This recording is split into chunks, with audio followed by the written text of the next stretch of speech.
YouTube, what's up? This is really part 2 of my Ball Lightning build. I've now hit level 90 and 200 plus hours into the game. This is not really a guide min-maxing a Ball Lightning build. I am just showing you what I've done and how I've been progressing in Diablo 4. I really enjoy playing this build, and if you like lots of balls and numbers flying around, you might like this build too. I will go over my current gear setup, my skill tree, and Paragon Boards, and as I'm going through this, I'll have some gameplay throughout the video. Timestamps and links will be in the description below.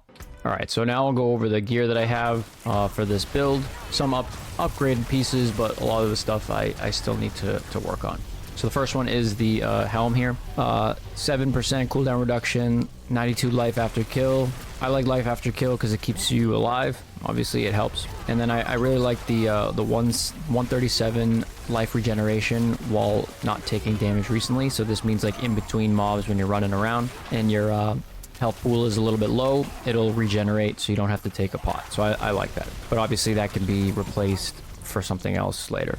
Also, you heal 41 life per second for each close enemy up to 194. And then for the gem slot, 4% maximum life. So basically this is all like survivability stuff, including the cooldown reduction. For the chest armor, we have maximum life, damage reduction from enemies while burning, barrier generation, we're doing a lot of barrier stuff, and then damage reduction, flat damage reduction. And then for the legendary aspect, we have Frost Nova gains an additional charge, which is huge, especially since they nerfed the or reduced the cooldown reduction. So having a second Nova charge is almost going to be really important now. And then for the 2 gem slots, I have the maximum life. For the gloves, intelligence, attack speed, lightning critical strike damage, which is good, and then the 4 ranks to fireball. So fireball I'm using still as the enchantment, which means that they enemies will explode when you kill them, and I don't have any hard points into that, so my 4 ranks for fireball on the gloves here are my only source of these points, and I'm just using it for the enchantment slot. For the legendary aspect, we have lucky hit chance is increased by 19%, and we have a lot of stuff that is working off of lucky hit, so it's important to have this pretty high. I do have one, I believe, that's 20% that I just haven't ruled on yet. For the pants, we have 900 maximum life. Again, we want a lot of life on this build. Survivability is important. 7% dodge, which is pretty cool. 9% flat damage reduction. And then the 4 ranks of Ball Lightning. Ball Lightning is one of our main skills, so having 4 ranks of Ball Lightning from this spot is a pretty good boost to the damage. And then for the legendary aspect, we have basic skills grant 20% damage reduction for 5 seconds. Most times when you're in a mob, you're in there for 5 seconds or less, so having 20% damage reduction when I do Arc Lash is pretty nice. Then for the gem slots here, I have damage reduction while crowd controlled. So this is like the time that like you pretty much die is when you're in hard CC, when you get frozen and all that stuff. So having some damage reduction when you're in those small moments are pretty important. They kind of help you. For the boots, we have +3 max evade, which is good. I'm gonna switch my legendary, not my legendary. I'm gonna switch my enchantment to teleport so that your evades turn into small teleports when I get Raiment of the Infinite, so that anytime I do an evade, it would be a small teleport, which would do the stun and the barrier as well. 24% movement speed, which is great. Run really fast. 45 intelligence, 4 ranks to teleport to keep that cooldown as low as possible, which is important now after the recent patch, and then 3 ranks to Frost Nova. Again, I could reroll on this, but I just left it at the 3. And then for the legendary aspect, you have 20% increased crowd control duration, which is nice, while enemies are unstoppable. So if you can't crowd control anything, you deal 40% increased damage to them. This used to be 50, now it's brought down a little bit to 40. For my weapon here, 1200 damage, 33% damage to close enemies, 17% damage to crowd control enemies, 17% lightning critical strike damage, 72 int, and then the legendary aspect, which is Ball Lightning orbs around you as it deals damage, but its damage is decreased by 10%. So this is a good roll on this. Typically when you do a Ball Lightning, it just shoots off and just goes really slowly straight forward and then just goes into nowhere. This will allow the Ball Lightning to orbit around you in a 360 so that it's constantly hitting things all around you, and it stays up for like 3 seconds. And then for the gem slot, we have 12% critical strike damage while crowd controlled. Typically you would put in another gem here for the critical strike damage to vulnerable, but I felt like the uptime on just regular crowd control for me, which is stunned, frozen, immobilized, all those things, I felt like that uptime was higher than just my regular vulnerable. So the only source of vulnerable I have is from Frost Nova, and once that wears off, then you would lose that critical strike damage. But if you do stunned, if you do immobilize, then you would still have this critical strike damage. So that's why I chose these gems. Then on the focus, we have cooldown reduction, lucky hit chance while you have a barrier. You always have a barrier up. Mana cost reduction to reduce the price of Ball Lightning. And then damage reduction from enemies that are burning. Anything's burning with our enchantment slot. For the legendary aspect, we have basic skills gain 28% attack speed. So this is good because when we pop our ultimate, we are just doing Arc Lash. So if our Arc Lash is really fast, then you're doing more ultimate skill damage. And again, the same gem for the 12% critical strike damage to crowd control enemies. For the first ring slot, 27% damage to stunned enemies. We're stunning a lot of enemies. 10% damage to crowd control enemies. 12% vulnerable damage. So this is one of those things that got pretty nerfed in the patch. So your vulnerable damage on your gear has gone down by a lot. So 12% vulnerable damage, 17% resource generation. So this is like regenerating your mana. And then for the legendary aspect, we have distant enemies have an 8% chance to be stunned. That means like if somebody shoots you from distance, they can potentially be stunned. And then you deal 17% increased damage to stunned enemies. This also got nerfed in the latest patch. And then for the gem slot here for all of your jewelry, you put in skulls for added armor. For the second ring here, we have 18% critical strike damage, 30% damage to stunned, 21% vulnerable damage, and then 5% critical strike chance. For legendary aspect, we have restore 4 of your primary resource when you crowd control an enemy. So that means when I stun, when I freeze, and I immobilize, you restore 4 mana per enemy that you do that to. So we're constantly stunning, so we get a lot of extra mana back, along with one of our Paragon Board legendary nodes. Still have a sacred legendary amulet, looking for an ancestral one to upgrade to, but been sticking with this one. So I have +1 ranks to all mastery skills, which is including Ball Lightning, 5% intelligence, 17% movement speed, 6% cooldown reduction. And then for the legendary aspect, you deal 48% more damage to immobilize, stunned, or frozen enemies. So this is one of those aspects that got really nerfed, where during a boss fight, when you would stagger a boss, it would multiply this 48% by 3. So it would multiply it on immobilized, stunned, or frozen. It would consider it all, and then it would apply it 3 times. They nerfed that, so now it's only applying once. So now for the skill tree, 1 point into Firebolt. This is necessary for all sorcerer builds. So this is like everybody's mandatory enchantment slot. 5 ranks into Arc Lash. This is one of our main skills, so we're doing Arc Lash a lot when we are close range. We have Enhanced Arc Lash and then Glinting Arc Lash, so that when you hit stunned enemies, it reduces your cooldowns. Then for the core skills, we have no points into the core skills section at all. We just have the 4 ranks into Fireball, which we are using for our enhancement slot to do when an enemy is killed, they explode in a fireball for 50% of its damage. Your damage range is pretty high here, so it's 9,000 to 11,000. So if it's about half, you're doing about 5,000 damage per enemy that you kill, and it's like an area of effect type damage. We have 5 points into Teleport. We're getting some from our gear. This helps to keep your cooldown as low as you can, along with some cooldown reduction. Enhanced Teleport, cooldown is decreased by 0.5 seconds per enemy hit, up to 3 seconds. And then Shimmering Teleport for the 30% damage reduction for the 3 seconds. 1 point into Elemental Attunement. This is just giving you a lucky hit chance to reset one of your defensive skills. 3 points into Glass Cannon. You deal 18% increased damage, but take 9 more. That's a good trade-off. 1 point into Ice Armor. 1 point into Enhanced Ice Armor to give me 25% increased mana regeneration when I do Ice Armor. 1 point into Frost Nova. Enhanced Frost Nova. Killing enemies frozen by Frost Nova reduces its cooldown by 1 second, up to 4 seconds per cast. And then Mystical Frost Nova to make enemies vulnerable for 4 seconds, 6 seconds for a boss. So this is our only source of making things vulnerable consistently.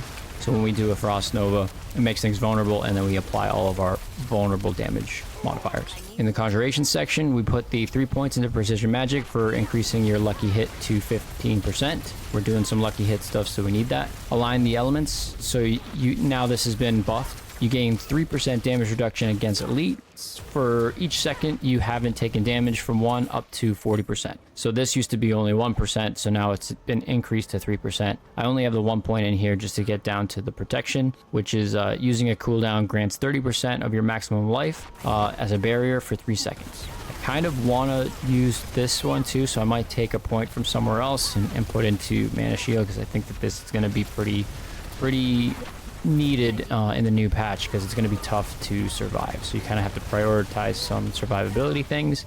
So I might reshuffle a point from somewhere else and take this. And when I spend 100 mana, that's like all the time. Icy Veil, so that your barrier is increased duration by 15%. Inner Flame, we just take this 1 point so that we can get to Devouring Blaze. So this was heavily nerfed. A lot of people were upset about this, but this used to be 30% here, I believe.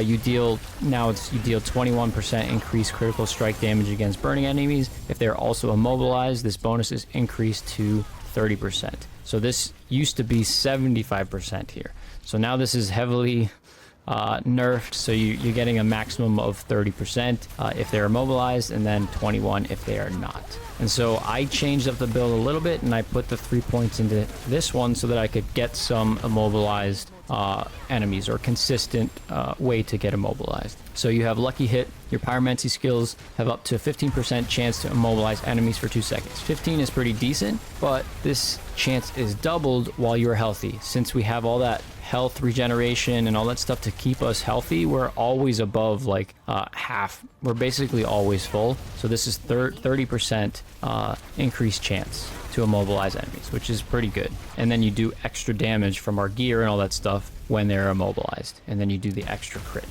here. 5 points into Ball Lightning, and then plus all of our added points from our gear. This is our main damage dealer, so we're launching Ball Lightnings a lot, and they orbit around you. We go into Enhanced Ball Lightning, and then Mage's Ball Lightning for after hitting close enemies 50 times, and this happens all the time. You're going to stun enemies for 1 second, so you're constantly stunning enemies all around you. Then I put 1 point into this. I'm just testing this out, but I'm probably going to take this out because it doesn't work as much or as well as I had hoped. But I eventually feel like this build might want to go more into crackling energy, but for right now I just have the 1 point in it. Sometimes there's a crackling energy there and I can pick it up, but I haven't gone pretty deep into it, so I might take this point out and put it somewhere else. This is one Fiery Surge that got buffed. So when you had 3 points into it, before it used to be regenerates if you kill a burning enemy, it would regenerate your mana by 30%. If you had 3 points into it, now I only have 2 points into it, and I get the 30%. The max now is 45%. So I took a point out of it because I felt like before I didn't really need the extra mana regeneration, so I took the point out and I shuffled it elsewhere just to kind of test it out, because I felt like I don't need the 45%. For our ultimate, we were using Unstable Currents. So this is like when you see a boss or an elite, you would pop Unstable Currents, and then you would start Arc Lashing away to do some extra damage, targeted damage. We're doing Prime Unstable Currents as well for the 25% increase to attack speed. 1 point into Coursing Currents, and then 3 points into Electrocution. So if enemies deal 15% less damage for 5 seconds after being critically struck by your shock skills. Then we have Rise Mastery. Close enemies take 10% increased damage from your shock skills and deal 20% less damage to you. Critical strike chances increase these bonuses by 25%. Critical strikes increase these bonuses by 25% for 3 seconds. We are always going to be close. So we're doing close melee damage, so having a 10% increased damage is nice, and then also the 20% less damage they deal to you is pretty helpful. So that is our key passive. So now for the Paragon board. So for our first board, almost everybody starts this way. They go up here for the non-physical damage and the added life, hitting all the magic nodes around. For our first glyph socket, we are using Tactician. I don't have all my glyph sockets leveled to max. I think most of them, 2 of them are 15 and the others are like 10 and 8. So I still need to level those up. But we're doing Tactician to grant 80% bonus to all rare nodes within range.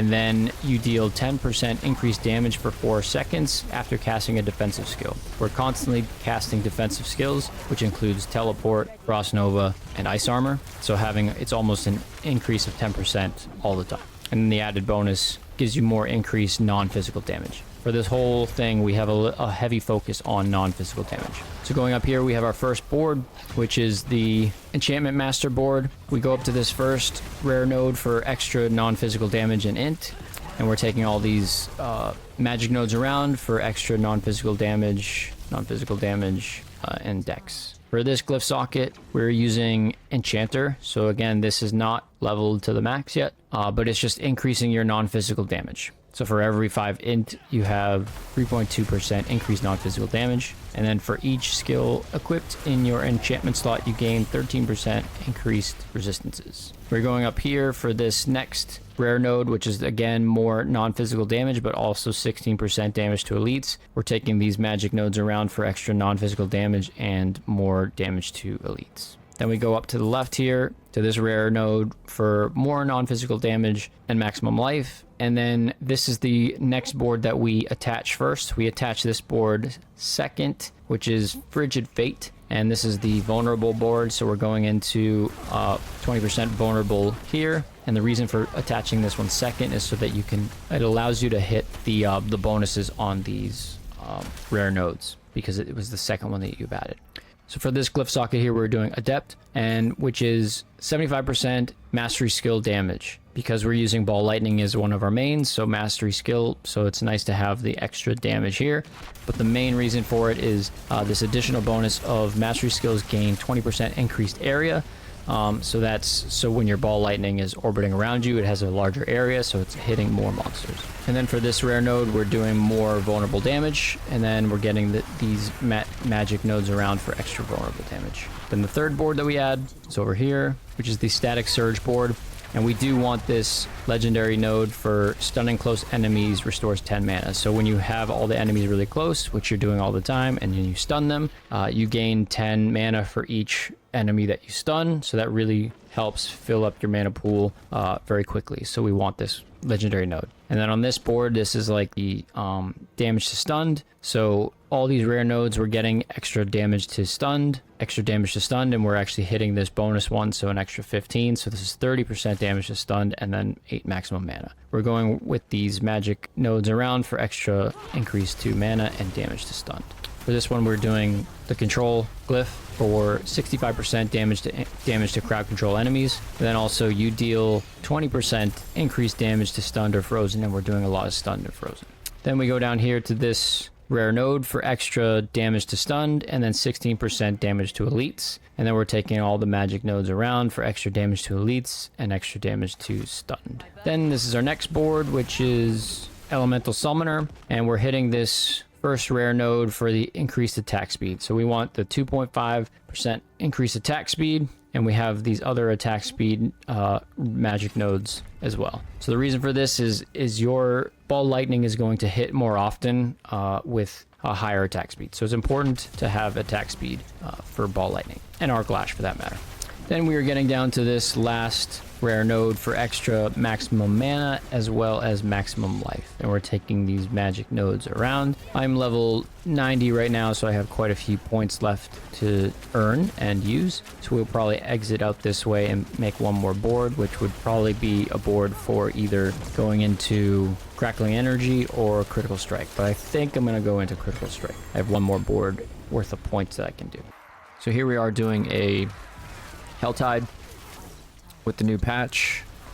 So now they are 3 levels above you, or supposed to be 3 levels above.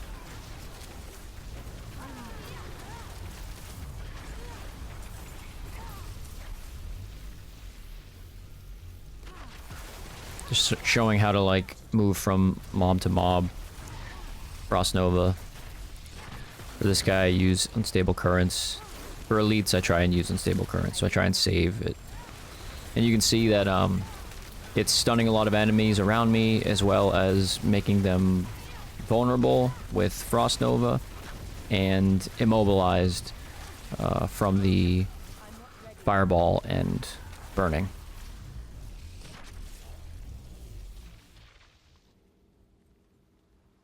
So that chance to be immobilized is 30% because I'm usually healthy. On lucky hit.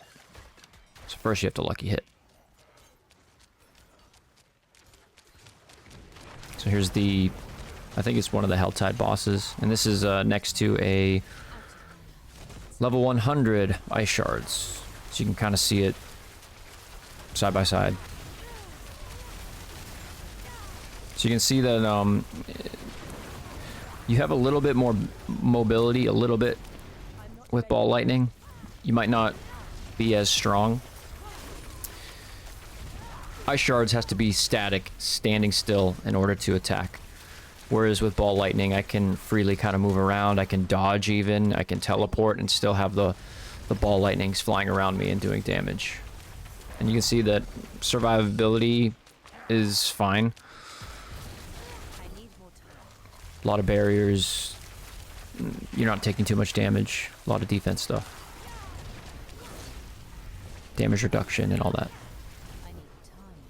So what's interesting about the level scaling, so he's a level 100 and I'm a level 91. So these monsters are level 93 or 94 for me, and then they would be level 103 for him.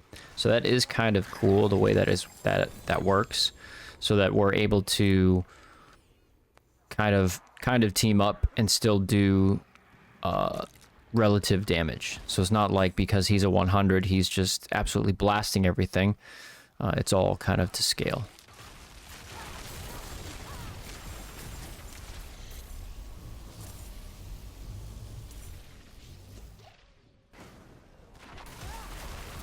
So here's one of those outer events. Tons of Ball Lightning. So yeah, the more I stun, the more I'm able to cast Ball Lightning. And it certainly helps to have groups of mobs together. It's actually more difficult when they're spread out. That's why Raymond of the Infinite would be very welcomed on this build, but I don't have it yet. But I do like having a lot of dodge. I think I have 4 dodge charges, so mobility's good, and then teleport.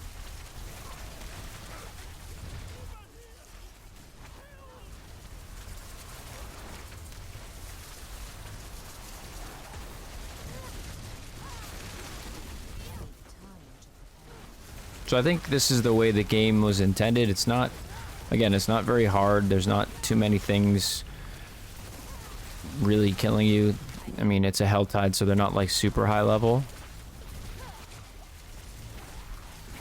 But I think that's what that's their intention from the new patch and all the nerfs, is to sort of bring everybody down a level. I think they did not anticipate so many characters really pushing so high on Nightmare Dungeons and levels. So yeah, that's it. If you have any comments or questions, feel free to do so below. Thanks for watching, and I'll see you in the next one.